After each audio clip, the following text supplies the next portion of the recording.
अखा हादोंना दिनैहाय साथा सिङावसो लामानि अबस्था ये हालात हे मानसिफोरा सोर सोर दङथाय फिलफिलि गारि लाखिनानै सोर फैदों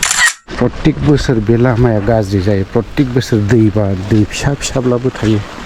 बावहाय थांनाय बोसोराव अन्थाइ गारदोंमोन ना बावहाय ओंखाय बारा दै थायासै ओरैबायदि गाज्रि अबस्था जायो बावहाय माने दा बुंसै आरोखि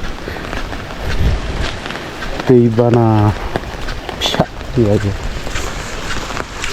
औवा बारिखायनो बावहाय औवा थानायखायनो बे औवा सुबासि थानायखायनो बाव एसे हाब्रु जायो अन्थाइ गारनानैसो थाबाय जादों बावहाय थांनाय बोसोराव अन्थाइ गारनानै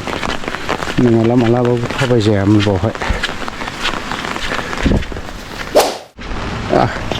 माथो दैबाना फिसा जालायबाय नंगौ स्कुला लोमजोब्बाय UN एकाडेमि स्कुल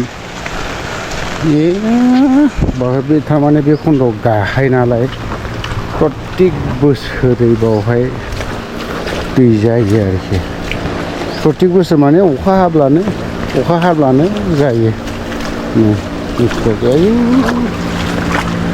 लेथ्राथार दैया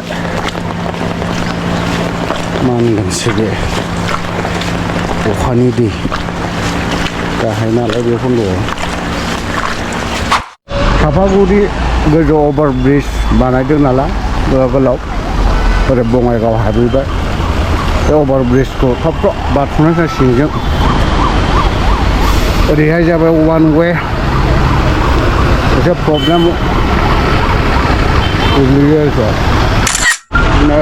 बेफोरबायदि ट्राक सिगां थब बारस'नांगौ आरोखि बोरैबा बारग'नो हाबाय